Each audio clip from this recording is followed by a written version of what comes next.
The sun-scorched plains stretched endlessly beneath a merciless sky as Eleanor Greene stumbled forward, her tattered dress caked with dust, and her once prized leather boots worn through at the soles. The townspeople of Clearwater Springs had driven her out at dawn with nothing but the clothes on her back, and whispers of "unworthy" trailing behind her like vengeful ghosts. The year was 1875, and the Dakota Territory showed no mercy to women without means or protection. Eleanor had been the town's schoolteacher until her father's gambling debts and subsequent suicide left her name tarnished beyond repair.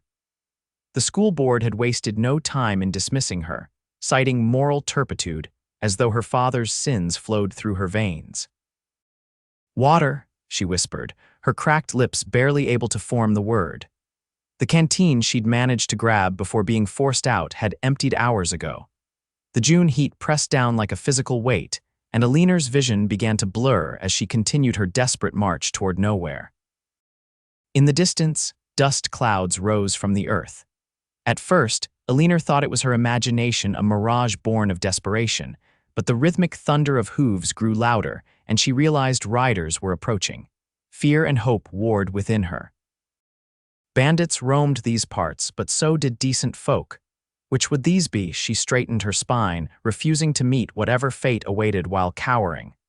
Eleanor Greene might have lost everything, but dignity remained hers to claim. The riders came into focus, 3 men on horseback, leading a small herd of cattle. The man in front pulled his horse to a stop when he spotted her, tilting his wide-brimmed hat back to reveal a sun-bronzed face. "Madam," his voice carried across the distance, "you all right out here?" Eleanor tried to respond, but her parched throat betrayed her. Instead, she swayed precariously, the world tilting beneath her feet. The last thing she remembered was the man dismounting with surprising agility, his spurs jingling as he rushed toward her. Strong arms caught her before she hit the ground, and a deep voice commanded, "Miles, get me water now." When Eleanor awoke, she was lying in the shade of a wagon, a damp cloth on her forehead and the smell of coffee in the air. She tried to sit up too quickly and was rewarded with a spinning sensation that forced her back down. "Easy there," said the same deep voice she'd heard before losing consciousness. "You're suffering from heat exhaustion." Eleanor focused on the man crouching beside her. He appeared to be in his early 30s, with eyes the color of a stormy sky and hair the rich brown of fertile soil. His face showed the weathering of a life spent outdoors, but kindness resided in the lines around his eyes. "I'm Mason Xavier," he said, offering her a tin cup of water.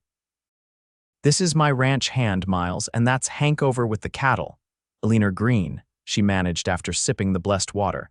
"Thank you for your assistance, Mr. Xavier. Call me Mason, and it's no trouble, can't leave a lady stranded in Xavier territory." "Xavier territory?" Eleanor asked, her educator's mind automatically cataloging the information despite her condition. Mason nodded. "Got about 15,000 acres stretching from Cottonwood Creek to the foothills. We're bringing these cattle back to the main ranch now. Question is, what brings you out here alone?" "Nearest town is Clearwater Springs, and that's a good 20 miles back." The mention of Clearwater Springs caused Eleanor to stiffen. "I was leaving town, seeking opportunities elsewhere." Mason's eyes narrowed slightly, but he didn't press. "Well, Miss Greene, you're welcome to ride with us to Xavier Ranch. My sister Rose runs the household. She can help get you situated while you recover properly." "I couldn't impose. It's not an imposition if it's an invitation," Mason said firmly. "Besides, leaving you here would be tantamount to murder, and I'm not keen on having that on my conscience." Eleanor wanted to refuse, her pride rebelling against charity, but practicality won out. She had nowhere to go, no money, and no prospects. "Thank you, Mr. Xavier Mason. I accept your kind offer, though I insist on working to earn my keep." A smile creased his tanned face. "We'll discuss that when you're back on your feet. For now, just rest." The journey to Xavier Ranch took the remainder of the day. Eleanor rode in the supply wagon driven by Hank, a wizened old cowboy who entertained her with stories of the territory's early days.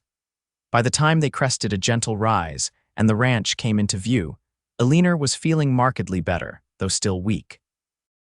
Xavier Ranch spread across a verdant valley, nestled against distant blue mountains. A substantial two-story house built of locally quarried stone formed the centerpiece, surrounded by barns, corrals, and bunkhouses. A creek meandered through the property, lined with cottonwoods that provided welcome shade. It was more prosperous than Eleanor had imagined, clearly the result of years of hard work and sound management. As they approached the main house, a woman emerged onto the porch. She was a few years older than Mason, with the same dark hair, though hers was shot through with silver strands. "Rose," Mason called out as he dismounted, "we've brought a guest." Rose Xavier approached the wagon, her keen eyes assessing Eleanor. "So I see. Will you be staying for supper or longer? Miss Greene will be our guest until she's recovered," Mason explained, helping Eleanor down from the wagon. She was stranded out near Cottonwood Creek. Rose's expression softened immediately. "You poor dear, come inside at once. You look ready to collapse again." The interior of the Xavier home surprised Eleanor with its refinement. Though clearly a Western ranch house, it contained furniture and decorative touches that spoke of Eastern sensibilities. Books lined shelves in the sitting room and landscape paintings adorned the walls. "You have a beautiful home, Miss Xavier," Eleanor said as Rose led her to a comfortable bedroom on the first floor. "Thank you. And please call me Rose. Mason and I inherited the ranch from our father 5 years ago.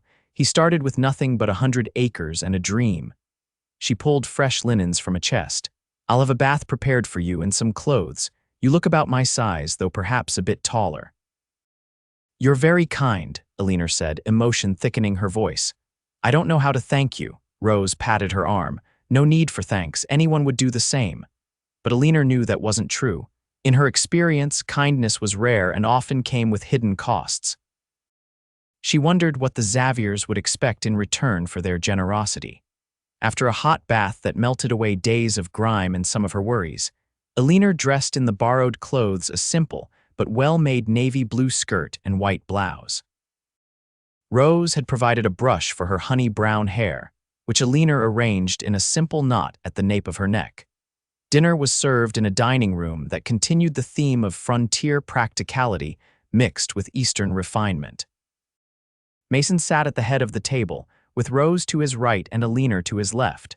Several ranch hands, including Miles and Hank, joined them. Miss Greene was a schoolteacher in Clearwater Springs, Mason announced as they passed dishes of roast beef, potatoes, and fresh vegetables.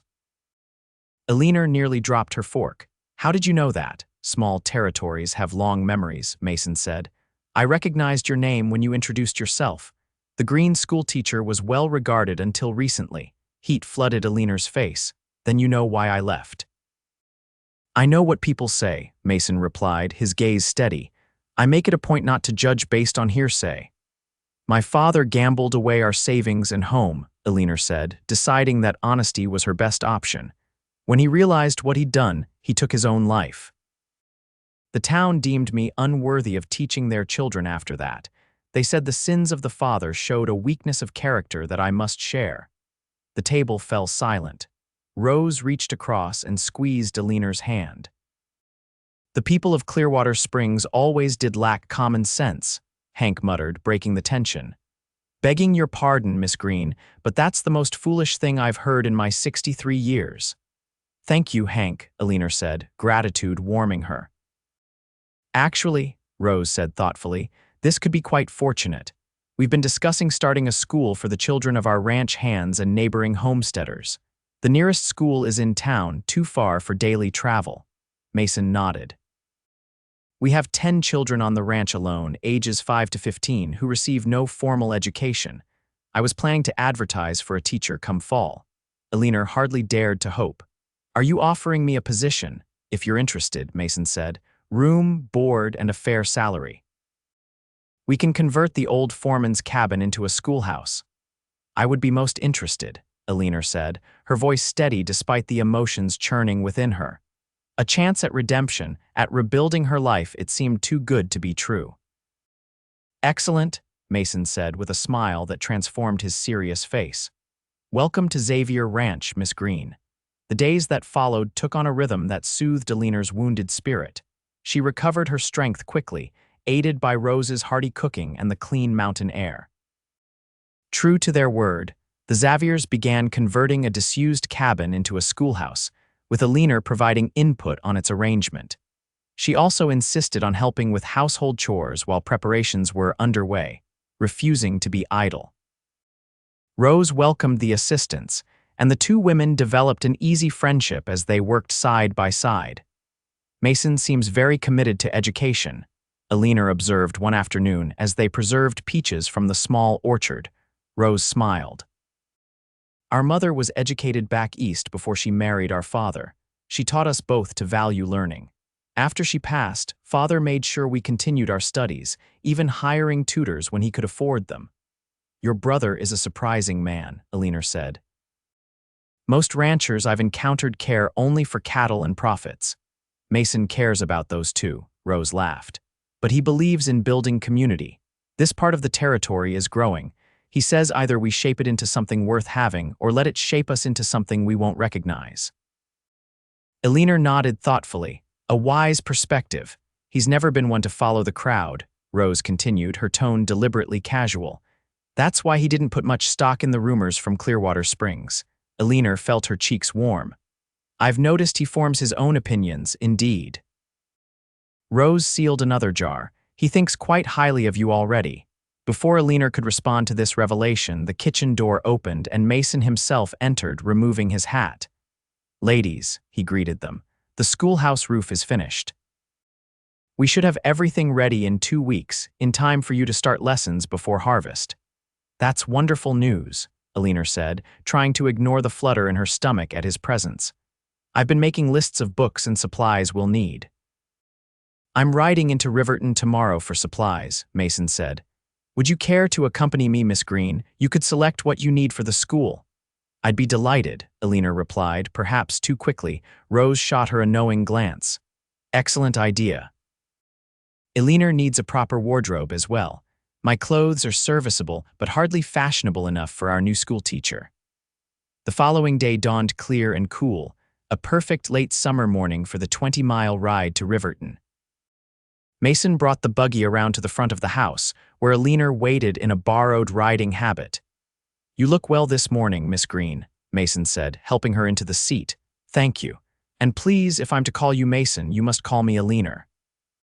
He smiled as he settled beside her. Eleanor it is then. The journey to Riverton passed pleasantly. Mason pointed out landmarks and shared stories of the territory's early days when his father had first staked his claim. Eleanor found herself captivated not just by the tales, but by the man telling them his passion for the land, his quiet strength, his unexpected humor. Riverton proved to be larger than Clearwater Springs, a growing town with aspirations of importance. The main street boasted proper businesses: a bank, a hotel, several saloons, a dressmaker, and most importantly for Eleanor, a well-stocked general store. As Mason secured the buggy, Eleanor noticed the curious glances from passers-by. A well-dressed couple emerged from the hotel, the woman whispering behind her gloved hand as she stared. Is something amiss? Eleanor asked Mason quietly. Don't mind them, he replied. Visitors are still noteworthy in these parts. Shall we see to your school supplies first? The general store yielded treasures beyond Eleanor's hopes: primers, slates, chalk, maps, and even a set of encyclopedias the proprietor had ordered for another customer who never returned to claim them. These are perfect, Eleanor exclaimed, running her fingers over the leather-bound volumes. We'll take them, Mason told the shopkeeper, ignoring Eleanor's protests about the cost. After arranging for their purchases to be loaded into the buggy, they visited the dressmaker. Mrs. Colton, a brisk woman with pins perpetually tucked between her lips, took Eleanor's measurements and promised 3 new dresses within a fortnight. Now, Mason said as they stepped back onto the boardwalk, I believe we've earned some refreshment. The hotel dining room serves an excellent lunch.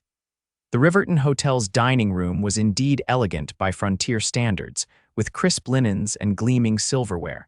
A hush fell over the room as they entered, followed by a buzz of whispered conversation. Mason Xavier, called a portly man from a corner table.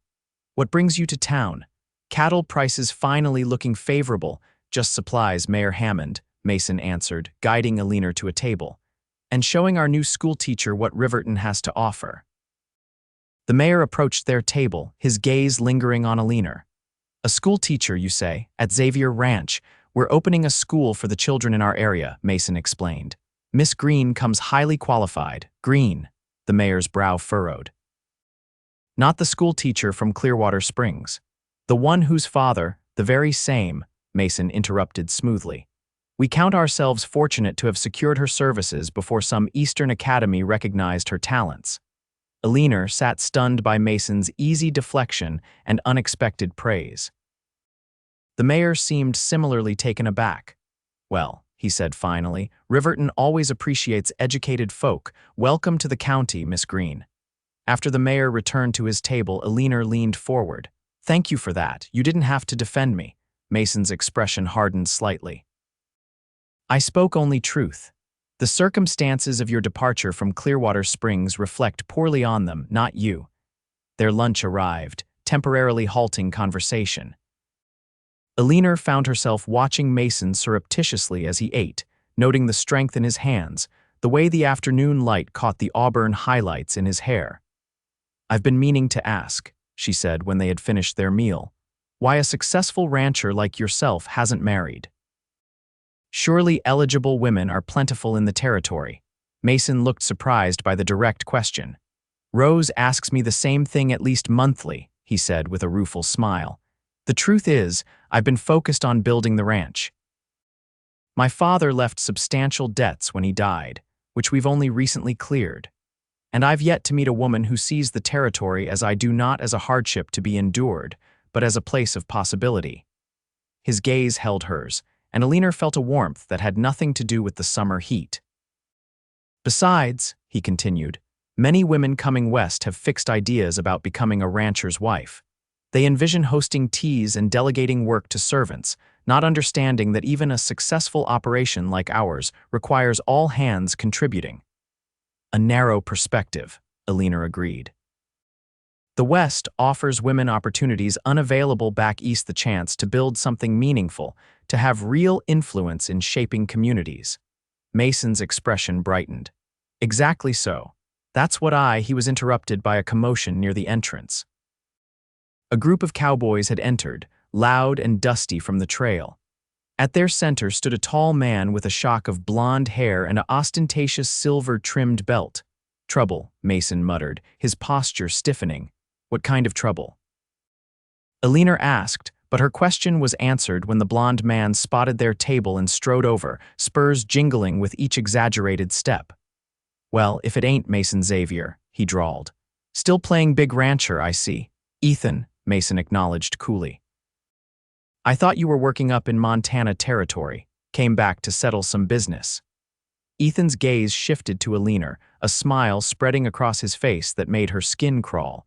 And who's this lovely creature? Don't tell me you finally found yourself a woman. Miss Greene is the school teacher for Xavier Ranch, Mason said, his voice tight. Miss Greene, this is Ethan Blackwell, formerly of the Rocking Bee Ranch. Formerly nothing, Ethan snapped. That land was stolen from my family by your father, and I aim to get it back. Your father lost it fair and square in a poker game, Mason replied evenly. Then sold the markers to my father rather than work to pay the debt. Ethan's face darkened. That's a lie. His hand drifted toward his hip where a revolver hung ominously. Eleanor felt her heart hammering. The dining room had gone silent, all eyes on the confrontation. We're not doing this here, Mason said firmly, rising from his chair. Miss Greene, I believe it's time we return to the ranch. Running away, Xavier, Ethan taunted, just like your pa taught you. Mason ignored him, placing coins on the table and offering Eleanor his arm. Shall we? Eleanor stood, keenly aware of the tension crackling in the air. As they moved toward the exit, Ethan stepped deliberately into their path. The school teacher should know what kind of man she's keeping company with, he said loudly. The Xaviers built their ranch on stolen land and broken promises. Ask him about the Cottonwood Creek water rights sometime, Miss Greene. Ask him whose children went thirsty so his cattle could drink. That's enough, Blackwell, came a new voice. The mayor had risen from his table. Take your grievances elsewhere. We don't tolerate troublemaking in Riverton. Ethan glared at Mason for a long moment before stepping aside. "This ain't over, Xavier, not by a long shot." Outside, Eleanor released a breath she hadn't realized she was holding. Who was that man? What was he talking about? Mason helped her into the buggy before answering. "Ethan Blackwell. His family owned neighboring land when I was a boy. His father was a gambler and a drunk who bet the ranch in a high-stakes poker game and lost. My father bought the markers from the winner, offering Blackwell Sr. the chance to work off the debt and keep a portion of the land. He refused and moved the family to Montana instead. And the water rights he mentioned." Mason sighed as he guided the horses out of town. "During a drought 15 years ago, my father diverted some water from Cottonwood Creek to save our cattle. The Blackwells claimed it reduced their water supply, but the creek ran through both properties, and they were taking more than their share upstream. It was a bitter dispute that ended when they left. Do you think he means to cause trouble now?" "Ethan Blackwell has nursed his grudge a long time," Mason said grimly. "Yes, I think he means to cause trouble, but don't worry, the ranch is secure and he has no legal claim to anything." They rode in silence for several miles, the encounter casting a shadow over what had been a pleasant day. Finally, Eleanor spoke. "Thank you for defending me to the mayor, and for not being ashamed to be seen with me despite the rumors." Mason looked at her with surprise. "Why would I be ashamed? You've done nothing wrong, Eleanor, nothing." The conviction in his voice warmed her more than any reassurance could have. "Nevertheless, association with me could complicate matters for you, especially with this Blackwell situation brewing." "I don't give a damn about complications," Mason said, his tone softening as he looked at her. You're good for Xavier Ranch. The children need education, and Rose appreciates your company." Eleanor sensed there was more he wanted to say, but he fell silent, turning his attention back to the road ahead. The following weeks passed in a flurry of activity as Eleanor prepared for the school's opening. The converted cabin had been transformed with fresh whitewash, new windows to let in ample light, sturdy desks crafted by the ranch's carpenter, and a blackboard mounted on the front wall. Books lined newly built shelves, and colorful maps adorned the walls. Word spread throughout the surrounding area, and soon Eleanor had commitments from 18 students, the 10 from Xavier Ranch, and 8 more from neighboring homesteads. Some would ride daily. Others, who lived farther away, would board with ranch families during the week. The night before the school's official opening, Mason invited Eleanor to join him for a ride to view the ranch's western pastures.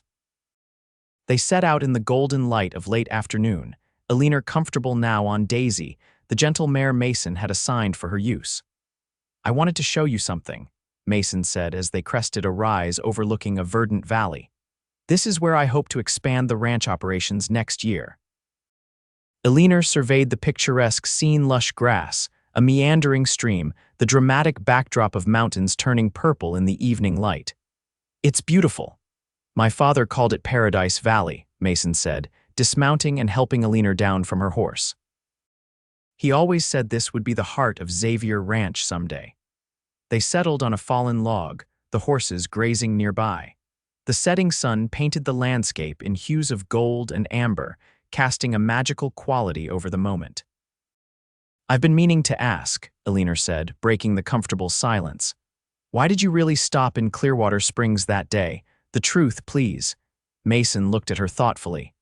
"I heard about what happened to you, how they drove you out with nothing but what you could carry. It didn't sit right with me. I was planning to offer you passage to Riverton, maybe help you find a position there. So it wasn't coincidence that you found me on the trail." "Not entirely," he admitted, "though I didn't expect to find you collapsed from heat exhaustion 20 miles from town." Eleanor absorbed this revelation. "You went out of your way to help a stranger based on rumors and hearsay." "I went to help someone who'd been treated unjustly," Mason corrected, "and I've never regretted it for a moment." His gaze held hers, and Eleanor felt the world narrow to just this moment, this man. The attraction she'd been fighting since her arrival at Xavier Ranch surged within her. "Eleanor," Mason said softly, "I know it hasn't been long, but I find myself thinking of you constantly. Your courage, your intelligence, your kindness with the children." "Mason," she interrupted, her voice barely above a whisper. I'm not the woman you think I am. I'm damaged goods. My reputation, I don't give a damn about your reputation, he said fiercely. I care about who you are, not what others say about you. Before she could respond, he leaned forward and kissed her gently at first, then with growing intensity as she responded. Eleanor felt herself melting into his embrace, all doubts temporarily forgotten in the wonder of his touch. When they finally parted, both breathless, Mason rested his forehead against hers. I'm falling in love with you, Eleanor Greene. I never expected it, never looked for it, but there it is. Joy and fear warred within her. Mason, I care for you too more than I should, more than is wise. But your position here, your standing in the community, being connected to me could harm all that. Let me worry about that, he said, taking her hands in his. All I'm asking is that you give us a chance. No commitments, no promises yet, just don't close the door before we've had a chance to see what this could be. Looking into his earnest eyes, Eleanor found she couldn't refuse. All right, she agreed softly. We'll see where this leads. The ride back to the ranch was filled with a new awareness between them, stolen glances, fingers brushing as they rode side by side, shared smiles that needed no words. The school's opening day dawned bright and clear. Eleanor stood at the doorway of her new schoolhouse, greeting each student with a warm smile as parents and guardians delivered their children. Rose had helped her select a modest but flattering blue dress for the occasion, with a white lace collar that framed her face. When all 18 students were seated, ranging from 5-year-old Tommy Miller to 15-year-old Sarah Jensen, Eleanor took her place at the front of the room. Good morning, she began. My name is Miss Greene, and I am honored to be your teacher. Here at Xavier Ranch School, we will learn together, grow together, and build a community of knowledge and respect. As she spoke, she noticed Mason standing just outside the open door, watching with unmistakable pride. He nodded encouragingly, and Eleanor felt a surge of confidence. This was her chance to rebuild, to create something meaningful from the ashes of her former life. The first weeks of school established a rhythm that brought Eleanor deep satisfaction. The children proved eager to learn, and she adapted her teaching to their varied levels and needs. Mornings focused on reading, writing, and arithmetic, while afternoons included history, science, and art. On Fridays, Mason or one of the ranch hands would lead practical lessons showing the children how to read weather signs, identify local plants and animals, or understand the basics of animal husbandry. Eleanor and Mason's relationship deepened cautiously. They were discreet, mindful of her position as teacher and the example they set, but the ranch community soon recognized the attachment forming between them. Rose was openly delighted, telling Eleanor one evening as they shelled peas, "I've never seen my brother so happy." Not everyone approved, however. During a Saturday trip to Riverton for supplies, Eleanor overheard whispers in the general store. That's her, the Green woman. They say she bewitched Mason Xavier. Why else would a man of his standing take up with damaged goods? I heard her father was a gambler who shot himself rather than face his debts. The apple doesn't fall far from the tree. Xavier Ranch will suffer for it. Mark my words. Eleanor held her head high as she completed her purchases, but the words stung. That evening, sitting on the porch swing with Mason after supper, she shared her concerns. Perhaps we should be more circumspect, she suggested. For the sake of the ranch's reputation, if nothing else.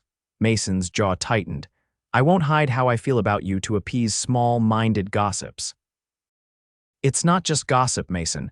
It could affect your business dealings, the school's reputation, Eleanor, he interrupted gently, taking her hand.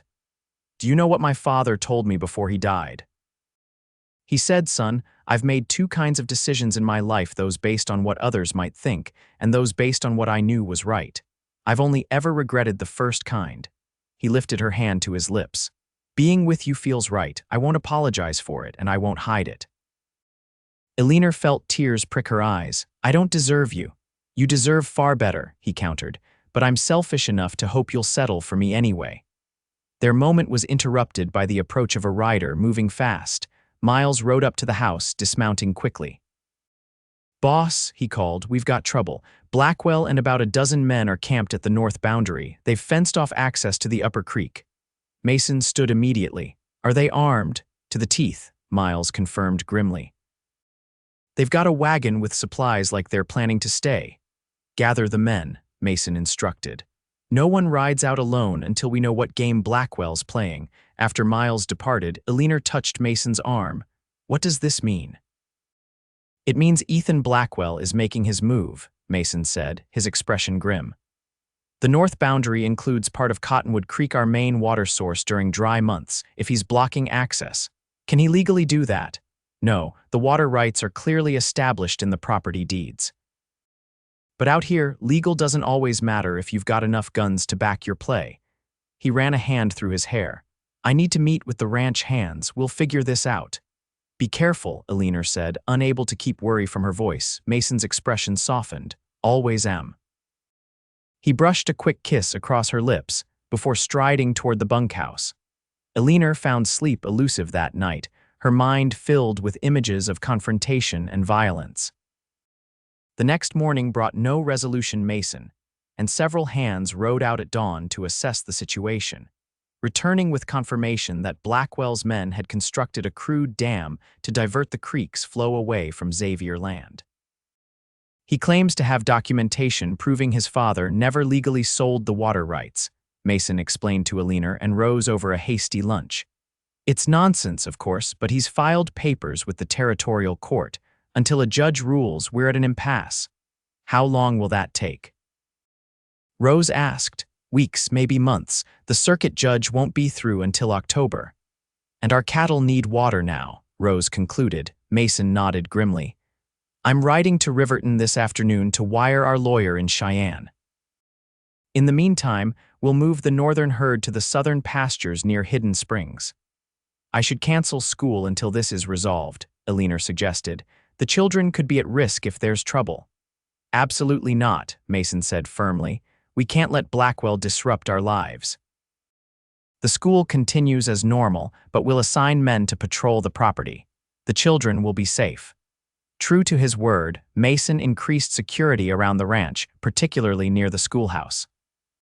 The children were instructed to stay close to the main buildings, and ranch hands escorted those boarding from outlying homesteads to and from school.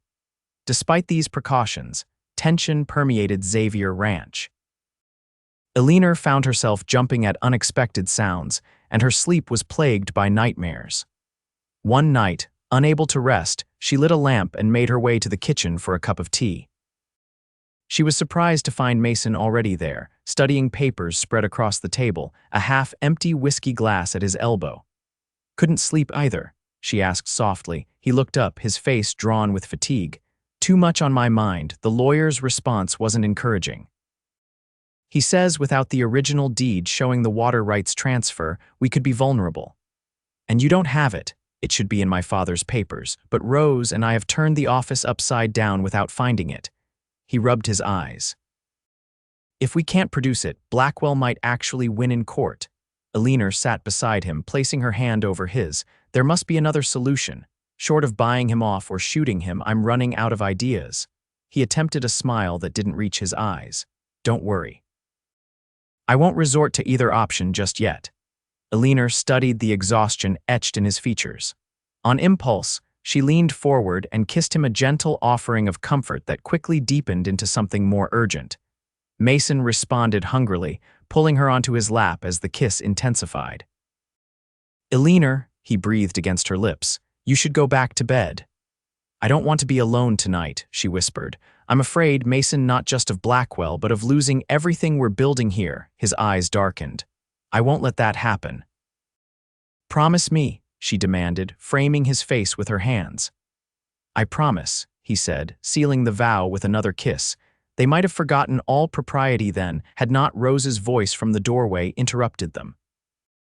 I thought I heard voices, she said, her expression a mixture of amusement and concern. Is everything all right? Eleanor scrambled from Mason's lap, her face burning with embarrassment. I couldn't sleep. We were just discussing the situation, Mason finished, standing as well. Did we wake you, Rose? No, I was already up. Rose's knowing gaze shifted between them. I was thinking about Father's papers. It occurred to me that he might have kept the most important documents in the safe at Riverton Bank. He never fully trusted the house safe after that attempted robbery in '68. Mason straightened. You might be right. I'll ride into town first thing tomorrow. I'll come with you, Eleanor said. The children can have a day of independent study. The journey to Riverton the next day proved fruitful. The bank manager, after some persuasion, allowed Mason to access his father's old safety deposit box. Inside, among various legal documents and family heirlooms, they found the original deed with the water rights clearly transferred from Blackwell to Mason's father. This changes everything, Mason said as they left the bank. With this, Blackwell's claim falls apart. Will he accept that and leave peacefully? Eleanor asked, knowing the answer even as she spoke. Mason's expression hardened. Not likely. Men like Ethan Blackwell don't care about legal documents when they've set their minds on revenge. His prediction proved accurate. When Mason presented the deed to Blackwell at his camp the following day, accompanied by several armed ranch hands, the confrontation turned ugly. This proves nothing, Blackwell snarled, throwing the document to the ground. That signature could be forged. My father would never have sold those rights. The territorial court will disagree, Mason said calmly, retrieving the deed. You have until sundown tomorrow to remove your dam and clear out, or I'll bring the sheriff and enough men to enforce our rights. Blackwell's hand moved to his gun. You always were too big for your britches, Xavier. Maybe it's time someone took you down a notch. The ranch hands tensed, hands hovering near their weapons, but Mason remained steady. Don't do something you'll regret, Ethan. This isn't worth dying over. For a tense moment, it seemed Blackwell might draw anyway, then he laughed a harsh, ugly sound. You think you've won. This isn't over, Xavier, not by a long shot. Sundown tomorrow, Mason repeated, backing toward his horse without turning his back on Blackwell. Be gone or face the consequences. The ride back to the ranch was tense, everyone alert for ambush. Eleanor waited anxiously on the porch, rushing to meet Mason as he dismounted. What happened? She asked, searching his face for clues. About what I expected, Mason said grimly. He rejected the deed and made threats. We've given him until tomorrow evening to clear out. And if he doesn't, then we remove him and his men by force if necessary. Seeing her expression, he added, I've sent for the sheriff and additional men from neighboring ranches. We'll have the advantage of numbers. That night, Eleanor found herself once again unable to sleep. The thought of violence, of Mason facing danger, kept her mind racing. Just after midnight, she heard a commotion outside, voices, the pounding of hooves, shouts of alarm. She rushed to her window to see an orange glow illuminating the night sky. Fire. Throwing on a robe, she ran downstairs to find the household in chaos. Rose was organizing the domestic staff, while ranch hands rushed past with buckets and blankets. The north barn is ablaze, Rose explained tersely. Mason and the men are trying to save the horses. Eleanor grabbed a shawl from a hook by the door. I'll help. No, Rose caught her arm. Stay here. We need to prepare in case the fire spreads to the house. Reluctantly, Eleanor obeyed, helping Rose gather valuables and important documents. From the windows, they could see the frantic activity around the burning barn, men forming bucket lines from the well. Others leading terrified horses to safety, Mason directing it all, his tall figure silhouetted against the flames. By dawn, the fire was contained, though the barn was a total loss. Miraculously, all the horses had been saved, though 2 ranch hands suffered burns, and Mason's right arm was bandaged where a falling beam had grazed him. Blackwell? Eleanor asked as she tended to his injury in the kitchen. Mason's expression was thunder. Had to be. This was deliberate. Coal oil was used as an accelerant, and the lock on the barn door was broken. Do you have proof? Not yet, but I will. His voice was cold in a way Eleanor had never heard before. This crosses a line, Eleanor. He could have killed people tonight. What will you do? Before he could answer, Miles burst into the kitchen. Boss, riders coming, at least 20 men heavily armed. Mason was on his feet immediately, wincing as the movement jarred his injured arm. Get everyone to the house. Women and children in the cellar, all men with guns to defensive positions. The next hour passed in a blur of activity. Eleanor helped Rose shepherd the ranch's women, children, and elderly to the stone-walled cellar beneath the main house.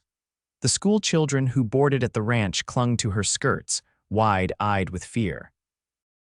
"It's going to be all right," she assured them, projecting a confidence she didn't feel. "This is just a precaution." Above them, they could hear the movements of men preparing for a fight, furniture being moved to barricade windows, the metallic sounds of weapons being checked and loaded. Eleanor's heart hammered in her chest as she thought of Mason facing Blackwell's gang. Rose moved among the frightened group, her composure remarkable under the circumstances. "My father built this house to withstand attack," she told Eleanor quietly. "The walls are 2 feet thick, and the cellar has a hidden exit that leads to the creek bed. If things go badly, we can evacuate." "It won't come to that," Eleanor said, praying she was right. The sound of approaching horses reached them even in the cellar. Then came a voice, amplified by distance and tension. "Xavier, come out and face me like a man." Rose's face paled. "Blackwell." Eleanor couldn't bear the waiting, the not knowing. "I need to see what's happening," she said, moving toward the cellar steps. "Eleanor." "No," Rose began, but Eleanor was already ascending, driven by a need to be near Mason, to know his fate. She emerged into the kitchen to find it transformed into a fortress. Furniture blocked the windows, leaving only narrow slits for the defenders to fire through if necessary. Moving carefully to the front of the house, she saw Mason standing on the porch, flanked by armed ranch hands. Beyond them, Blackwell sat on horseback, surrounded by a rough-looking crew. "You've gone too far, Blackwell," Mason called. "Arson is a hanging offense in this territory." "Prove it was me," Blackwell retorted. "Meanwhile, you're harboring a fugitive from justice." "What are you talking about?" "The schoolteacher," Blackwell said with obvious satisfaction. "Eleanor Greene is wanted in Clearwater Springs for theft. Stole money from the school board before she was dismissed." Eleanor gasped, drawing the attention of a ranch hand who stood guard near the window. "Miss Greene," he whispered urgently, "you shouldn't be here." But Eleanor barely heard him, her attention fixed on the scene outside. It was a lie. She had stolen nothing, but the accusation itself could ruin her, ruin the school, damage Mason's standing. "That's a damn lie," Mason shouted, his voice carrying clearly. "I've got a warrant that says different," Blackwell replied, waving a paper. "Signed by the judge in Clearwater Springs. Turn her over, and maybe we can discuss terms about the water rights." Eleanor didn't hesitate. She moved to the door, ignoring the protests of the guards. "Miss Greene, the boss said for everyone to stay hidden. I won't let men die because of me," she said firmly, and stepped onto the porch before anyone could stop her. "Eleanor," Mason's face registered shock, then anger.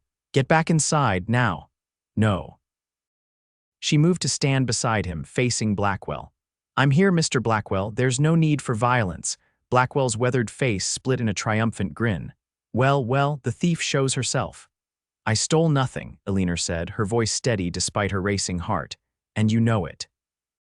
This is just another of your fabrications, like your claim to the water rights." "The warrant says different," Blackwell insisted. "You're coming with us to face justice in Clearwater Springs." "She's not going anywhere with you," Mason said, stepping slightly in front of Eleanor. "If there's a legitimate warrant, the sheriff can serve it when he arrives, which should be any time now." Blackwell's expression darkened. "We're not waiting for no sheriff. Either she comes with us now or we take her by force."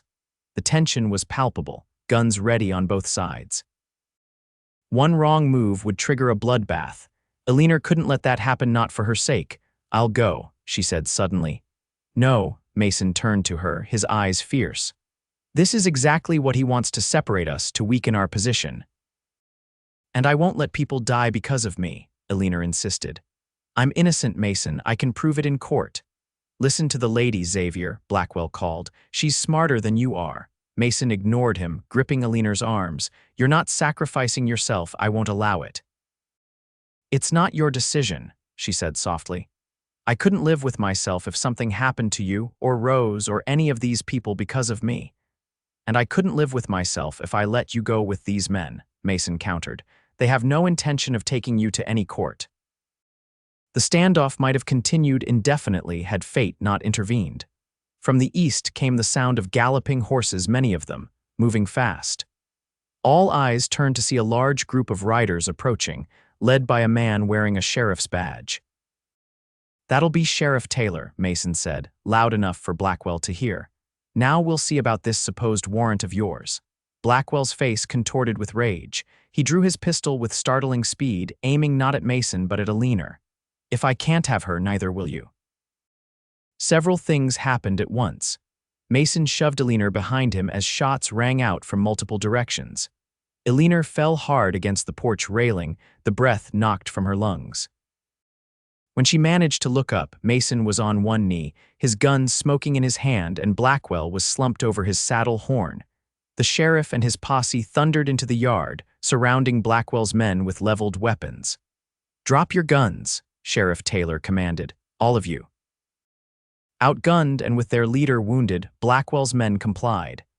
As deputies took control of the prisoners, Sheriff Taylor dismounted and approached the porch. "Xavier," he greeted, tipping his hat. "Got your message. Seems we arrived just in time." "Blackwell claims to have a warrant for Miss Greene," Mason said, helping Eleanor to her feet. "For theft in Clearwater Springs." The sheriff frowned. "First I've heard of it. Let's see this warrant." One of the deputies retrieved the paper from Blackwell, who was being tended to by the posse's doctor. The bullet had struck his shoulder, a serious but not fatal wound. Sheriff Taylor examined the document, his frown deepening. "This is a forgery. The signature isn't Judge Simmons's and the seal is wrong." He looked up at Eleanor. "There's no warrant for your arrest, Miss Greene, not from Clearwater Springs or anywhere else." Relief washed over Eleanor like a physical wave. "Thank you, Sheriff. What about the arson?" Mason asked, still keeping Eleanor close to his side. "My barn was deliberately set ablaze last night. We found coal oil cans in their camp," one of the deputies reported, "and one of the men is willing to talk in exchange for leniency." "Take statements from everyone," the sheriff instructed. "Blackwell and his men will stand trial for arson, attempted murder, and falsifying legal documents, among other charges." As the sheriff's men took control of the situation, Mason turned to Eleanor. "Are you hurt?" he asked urgently, his hands gentle as they checked her for injuries. "I'm fine," she assured him. "Just shaken." Her eyes filled with tears of relief and delayed fear. "You could have been killed, Mason. He was aiming at me and you stepped in front of the bullet." "And I'd do it again," he said without hesitation. "Eleanor, when I saw him pull that gun." He pulled her into a fierce embrace, heedless of the onlookers. "I can't lose you. I won't." The next few days brought a return to normalcy at Xavier Ranch. Blackwell and his men were taken to the territorial prison to await trial. The destroyed barn's reconstruction began, and school resumed for the children. Eleanor threw herself into her teaching with renewed dedication, grateful for the simple joy of shaping young minds. One evening a week after the confrontation, Mason asked Eleanor to join him for a ride. They traveled to Paradise Valley, where they had shared their first kiss, arriving just as the setting sun painted the landscape in gold and crimson. They dismounted near a massive old cottonwood tree, and Mason spread a blanket beneath its branches. From his saddlebag, he produced a small picnic bread, cheese, dried fruits, and a bottle of wine. "This is lovely," Eleanor said, settling on the blanket. "What's the occasion?" Mason seemed uncharacteristically nervous, fiddling with the wine cork. "I've been doing a lot of thinking since Blackwell's attack," he began. "About what matters most, about what I want for my future." Eleanor's heart quickened. "And what conclusions have you reached?" "That life is precious and unpredictable. That waiting for the right time is a fool's game." He set aside the wine and took her hands in his. "Eleanor Greene, I love you. I think I've loved you since I found you on that dusty trail, too stubborn to give up even when you had every reason to." Tears pricked Eleanor's eyes. "Mason, let me finish," he said gently. "You came to Xavier Ranch broken by circumstances beyond your control. I watched you rebuild yourself, creating something beautiful and valuable with our school. You've shown more courage and integrity than anyone I've ever known." He reached into his pocket and withdrew a small box. "I want to build a life with you, Eleanor. Will you marry me?" Eleanor looked from the simple but beautiful diamond ring to Mason's hopeful face. All the doubts and fears that had plagued her seemed insignificant in the face of the love she saw in his eyes. "Yes," she whispered, then louder. "Yes, Mason Xavier, I will marry you." His smile was radiant, as he slipped the ring onto her finger and sealed their engagement with a kiss that promised a lifetime of tomorrows. They were married 2 weeks later in the Xavier Ranch Schoolhouse, transformed for the occasion with wildflowers and ribbons. Rose stood as Eleanor's witness, while Miles stood for Mason. The ranch hands and their families filled the small building, along with neighboring ranchers and even a few progressive-minded citizens from Riverton. Sheriff Taylor attended, bringing news that Ethan Blackwell had been sentenced to 15 years in territorial prison for his crimes. The water rights issue was settled permanently in Xavier Ranch's favor, with the deed recorded in multiple locations to prevent future disputes. Eleanor wore a dress of ivory silk that Rose had ordered from Denver, arriving just in time for the ceremony. As she walked toward Mason, who waited at the front of the schoolhouse looking uncommonly handsome in a new black suit, she marveled at the journey that had brought her here from despair on a dusty trail to this moment of pure joy. Judge Morrison, who had ridden in from Cheyenne specially for the occasion, performed the ceremony with dignified warmth. When he reached the traditional exchange of vows, Mason surprised Eleanor by adding his own. "Eleanor Greene," he said, his voice carrying clearly through the hushed room, "before these witnesses, I take you as my wife. When others called you unworthy, I saw your true value. I promise to stand beside you through whatever life brings, to honor your strength and courage, to cherish your gentle heart, and to love you until my dying day." Tears glistened in Eleanor's eyes as she responded, "Mason Xavier, before these witnesses, I take you as my husband. You found me when I was lost and gave me purpose when I had none. I promise to build our dream beside you, to face each challenge with the courage you've taught me, and to love you with all that I am for all of my days." When Judge Morrison pronounced them husband and wife, Mason pulled Eleanor into an embrace that spoke of possession and protection, whispering against her lips, "Mrs. Xavier." The celebration that followed lasted well into the night. The ranch hands had constructed a dance floor near the main house, and lanterns hung from surrounding trees cast a magical glow over the festivities. Everyone from the youngest child to the oldest ranch hand joined in the dancing and feasting.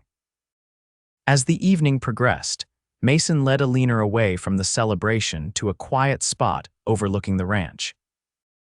In the moonlight, Xavier Ranch spread before them the sturdy main house, the new barn rising to replace the one lost to fire, the schoolhouse where Eleanor had found her calling, the bunkhouses and corrals that housed the lifeblood of their operation. "What do you see?" Mason asked, his arms encircling her from behind. Eleanor leaned into his embrace. "Home," she said simply, "our home." And beyond that, she followed his gaze to the distant mountains, the vast open spaces that define the territory. Possibility, the future we'll build together. Mason turned her in his arms, his expression serious. "There will be challenges ahead. The territory is still wild in many ways. Our children will face hardships unknown in the East. Our children will be strong," Eleanor said confidently. "They'll learn from their father's courage and determination, and their mother's resilience and compassion," Mason added, kissing her forehead. "We'll build something lasting here, Eleanor, something that matters. We already have," she whispered, drawing his lips to hers. 5 years later, Eleanor stood on the porch of Xavier Ranch, watching her husband return from the north pasture with their 4-year-old son perched in front of him on the saddle. Little James waved excitedly when he spotted her, his face a miniature version of his father's. "Mama." "We saw the new calves," he called as Mason lifted him down from the horse. "Did you now?" Eleanor smiled, accepting a kiss from her dusty, energetic son. "And were they as fine as your father predicted?" "The finest in the territory," Mason confirmed, handing the reins to a waiting ranch hand before climbing the steps to kiss his wife properly. "How are my girls today?" "Napping, finally," Eleanor said, referring to their twin 2-year-old daughters. "Rose is watching over them. She said to tell you the delegation from the territorial capital arrived early. They're waiting in the study." Mason nodded, though he made no move to leave her side. "They can wait a few minutes more. I haven't seen my wife all day." Eleanor laughed, leading him to the porch swing. "Your wife has been busy preparing for tonight's celebration. It's not every day Xavier Ranch School graduates its first class of students. 5 years, Mason marveled. From a converted cabin with 18 students to a proper schoolhouse with 43. You've created something remarkable, Eleanor. We created it together, she corrected. Your vision, my teaching. Little James climbed onto the swing between them, not one to be left out of adult conversation for long. Papa, will I go to Mama's school when I'm bigger? You certainly will, Mason assured him, ruffling the boy's dark hair. And you'll be the smartest student there. Like Mama, James said with conviction. Exactly like your mama, Mason agreed, meeting Eleanor's eyes over their son's head. The love and pride she saw there still had the power to take her breath away. Later that evening, as the Xavier Ranch community gathered to celebrate the school's first graduating class of 5 students, Eleanor stood beside Mason and surveyed the crowd. Ranch hands and their families mingled with neighboring homesteaders, territorial officials, and even a reporter from a Denver newspaper who had come to document this progressive educational experiment in the frontier. Judge Morrison, who had presided over their wedding and now served on the territorial Supreme Court, approached them with a glass of champagne in hand. Mrs. Xavier, he greeted her warmly, your school has become something of a model for the territory. The governor is quite impressed with your curriculum and results. Thank you, Judge, Eleanor replied. We've been fortunate to have such support from the community. More than fortune, I'd say, the judge observed. Leadership and vision. Speaking of which, he turned to Mason, your proposal for water management legislation is gaining traction in the Capitol. The committee wants to discuss implementation details. Mason nodded. That's why they're here tonight. We need sustainable policies if the territory is to continue growing. As the men discussed territorial politics, Eleanor's attention was drawn to Rose, who approached with the twins, freshly awakened from their naps and dressed in matching blue dresses for the occasion. These young ladies insisted on joining the celebration, Rose explained, transferring Emma to Eleanor's arms while keeping hold of Elizabeth. They're becoming quite social. Like their aunt, Eleanor said fondly. Rose had finally married the previous year to a widowed rancher whose children attended Xavier Ranch School. The match had brought her obvious happiness and expanded their already considerable family. The evening progressed with speeches, music, and dancing. When the time came to present the graduates with their certificates, Eleanor stood before the gathering. 5 young people lined up beside her 3 boys and 2 girls who had completed the full course of study she had designed. 5 years ago, she began, when Xavier Ranch School opened its doors, many questioned whether serious education was possible or even necessary in our frontier setting. These 5 graduates stand as proof that the frontier not only accommodates learning, but demands it.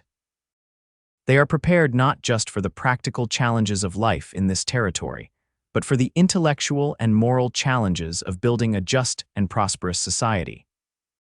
She presented each graduate with their certificate, pride swelling in her heart as she noted the transformation from the children they had been to the young adults they had become. When the ceremony concluded and the dancing resumed, Mason found her watching the festivities from the edge of the gathering. You've gone quiet, he observed, taking her hand. Having second thoughts about our life of frontier education, Eleanor smiled, leaning into his solid strength. Quite the opposite. I was just thinking about that day on the trail, how desperate I was, how certain that my life was over. And now. She looked around at the thriving community. They had built together the school that educated children from across the county, the ranch that employed dozens of families, the home they had filled with love and children. Now I know that was just the beginning, she said. Do you remember what the people of Clearwater Springs called me when they drove me out? Unworthy, Mason said, his voice hardening at the memory. Yes. And do you remember what you called me that day Blackwell and his men came to take me away? Mason's expression softened. I called you my wife, before them all, Eleanor repeated. You saw worth in me when I couldn't see it in myself. You gave me a chance to rebuild, to become something more than my circumstances. Mason gathered her close, his arms as strong and sure as they had been that first day. You did the rebuilding, Eleanor Xavier. I just provided the land to build on. Around them, their world continued to grow and thrive, children laughing, neighbors connecting, a community strengthening. From the ashes of her former life, Eleanor had risen to create something beautiful and enduring. And beside her through it all stood the man who had seen her true worth when others saw only what they wished to see. I love you, Mason Xavier, she whispered against his chest. And I love you, Eleanor Xavier, he replied, the words a vow renewed. From that first day until forever. As the stars appeared above Xavier Ranch, Eleanor knew with absolute certainty that she had found not just a home, but her true destiny, not as the disgraced schoolteacher from Clearwater Springs, but as the beloved wife, mother, educator, and community leader she had become. The woman once called unworthy had proven her worth 1,000 times over, building a legacy that would endure long after the whispers of the past had faded to silence.